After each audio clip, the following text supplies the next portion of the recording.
boys and girls. Today we're going to talk about how to continue to take notes in a very organized and neat way.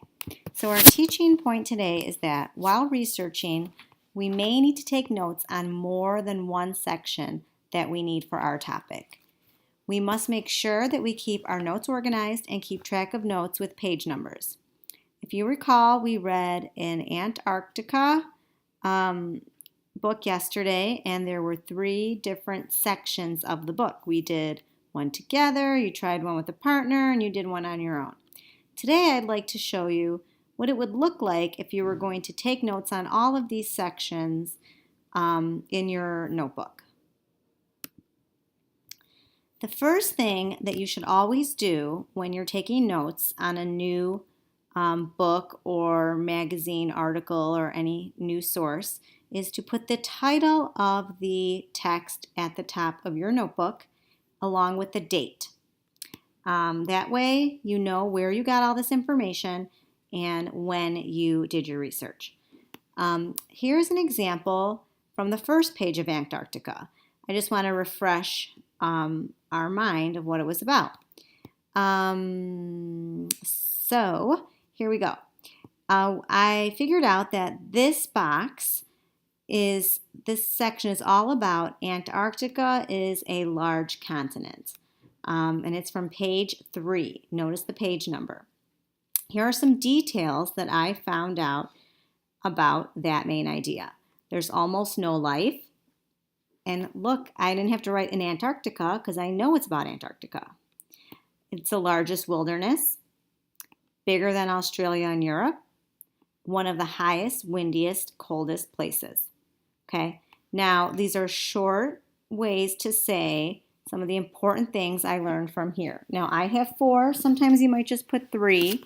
It just really is on what you find to be most important, but all of these details are about Antarctica, which is a continent. Okay, so it all goes with that. If I continue to go down and notice, there's more information on the next section that I wanted to take notes on. So I don't need to go to a new page if I have room on the same page and if it's from the same book. I need to try to save paper if I can. So this section, I found these key details: mountains, valleys, ice covers it, freezing, harsh climate, oceans have wildlife, and all of this really seemed to tell me that there is little life in Antarctica. And this is all from page 4. So the main thing, what it's mostly about, is how there's very little life in Antarctica. And it talks about what is in there, like there's mountains and valleys, there's a lot of ice, it's really cold and harsh, which is why there's little life. And the oceans have wildlife. So, if just the oceans really have wildlife, that's obviously not as much life as other places. So all of these details kind of all support this main idea. And don't forget the page number. So then I go on to section 3, and I still have room on this page. If I didn't, I would just go to the next page, but you try to fit as much as you can on a page as long as it's neat. This section told me some key details.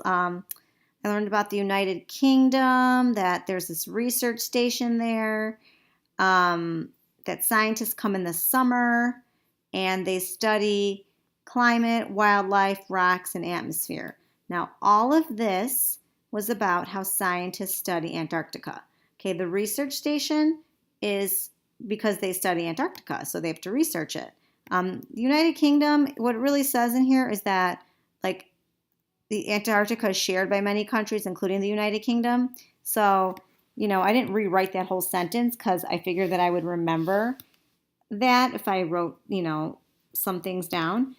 The scientists coming in the summer to live there. I didn't have to write the whole sentence. I just wrote a short phrase, and they study climate, wildlife, rocks, and atmosphere. I didn't have to write the scientists study blah, blah, blah. I know this whole section's about scientists in Antarctica, so I can just bullet the key points. So that's just kind of a way to show you how you can take notes on multiple sections in your notebook. And now I'm going to go and talk about the next thing. Now it's going to be your turn. What I'd like you to do is to go back to the text that you took notes on yesterday. Whatever you read yesterday that you took notes on, I want you to go back to that exact book.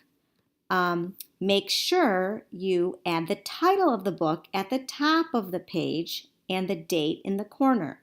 So just like I did, right here, the title was at the top, the date was in the corner, okay? Then you are going to read 2 more sections of that same book and practice taking organized notes in boxes and bullets format. Don't forget to add page numbers to your notes. You can do it how I did it and just put the page numbers like in the box. Some people put it next to the box.